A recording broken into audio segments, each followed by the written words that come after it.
Welcome back, everybody. I'm a comedian. I'm a dad. If you're a dad, you're a comedian. The two kind of go hand in hand. And today I'm here to tell you the story of Brandon. Now, Brandon is not a fictional character. We'll sort of respect his anonymity a little bit. Before I get into the story of Brandon, I have to tell you, if you're not willing to hear the entire story of Brandon, don't listen to the story of Brandon. You need to understand the beginning of the story of Brandon and what comes out at the end of it.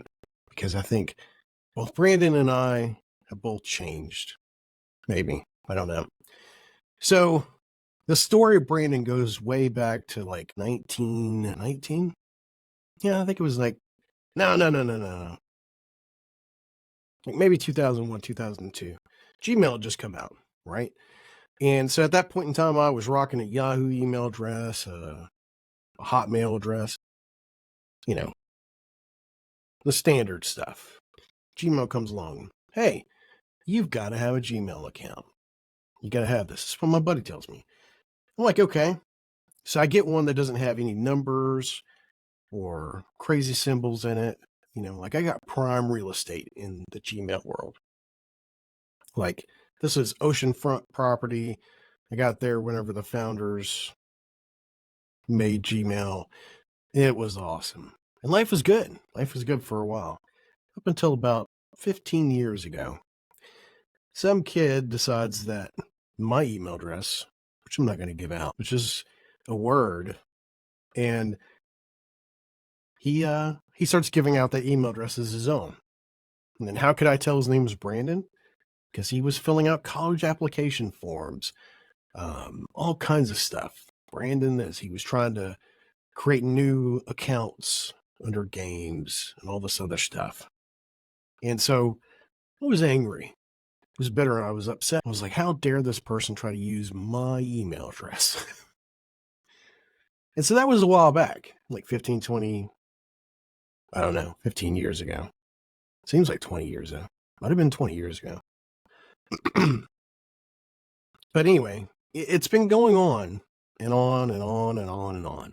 And periodically, Brandon goes through and he signs up a bunch of accounts wrong. And I don't know if he's drunk or if something else is going on in his life.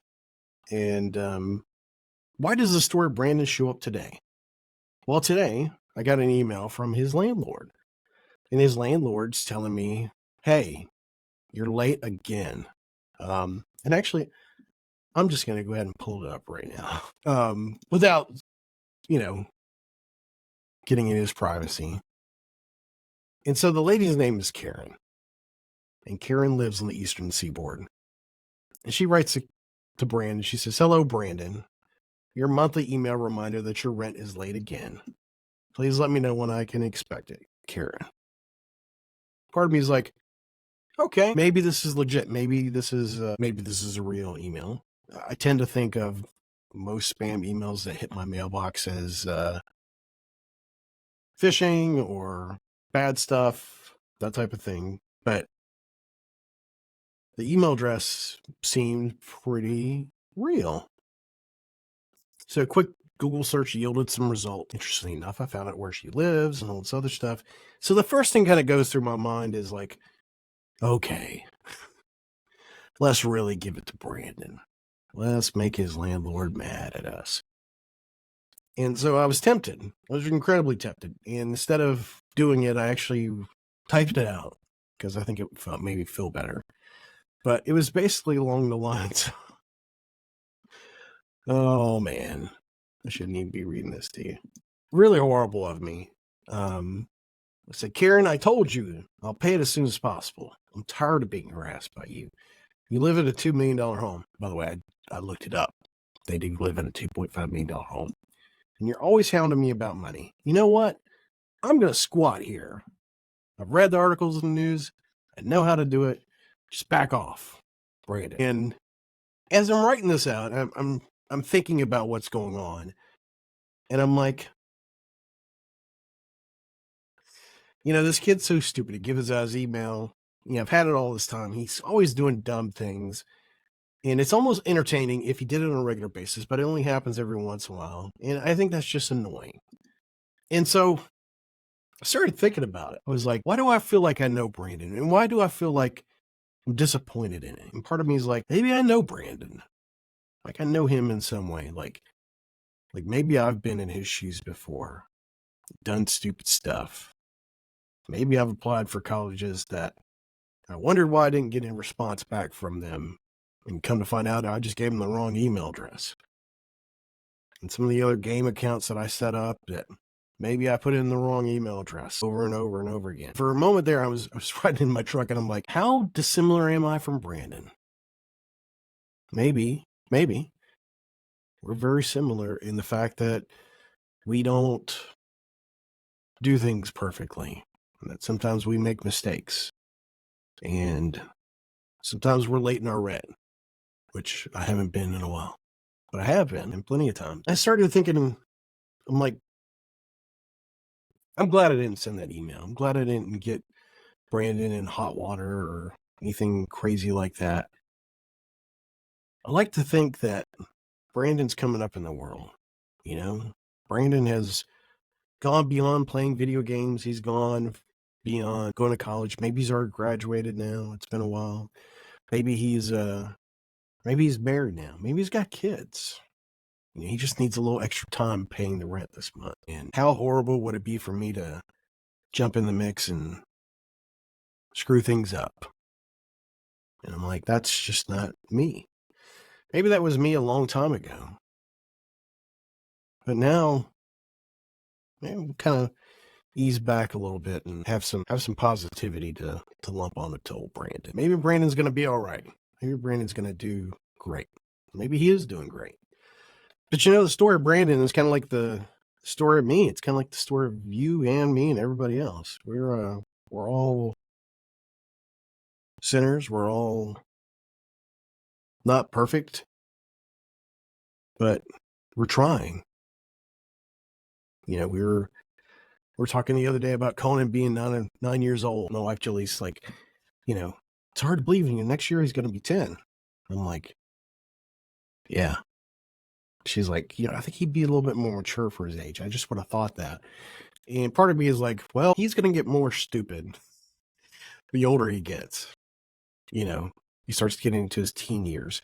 I mean, his knowledge and information, you know, his wisdom, and I'm fighting a cold. I'm sorry if I sound nasally like Howard Cosell.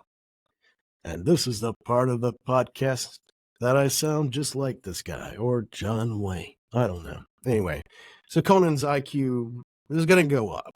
He's going to get smarter. He's going to have more wisdom. But at the same time, I know what a young man goes through when he hits puberty and he's a teenager. You know, he does dumb things. I did a lot of dumb things. Like Brandon, he needs a little grace. He needs somebody in his life to not really just kick him when he's down and laugh at him, but to help guide him on his way. Because that's what Conan needs. That's what Conan needs a lot of. And he can be better than me. I can have made this life meaningful in the way that I can make his life better for him and give him the tools to be better prepared for that. You know, that's the inheritance that I can pass on to him. That and a knowledge and love and belief of Jesus Christ. So that's the story of Brandon. You know, in a weird Hollywood way, maybe Brandon is me. And these emails are coming from an alternative dimension. Yeah. My name is really Brandon. I'm screwing things up. And realistically, this month, I am late on my bills. Crap. But I actually kind of know a little bit about Brandon. More than I let on. Because he did submit some college information. Sorry. It ended up in my inbox. So, but we all know a Brandon. We all know somebody that is Brandon-esque. Maybe we are all a little bit about Brandon. And we all don't need somebody to kick us when we're down. We need somebody to help us out. So we think about you, Brandon. Hopefully that you're doing better. I know I'm doing better. The first time you and I met, I was not a great person. I'm still not a great person, but I'm better. A better person. A better person for having known you, Brandon. And I hope that this talking head video will help somebody else understand a little bit better about kindness to strangers or email invaders.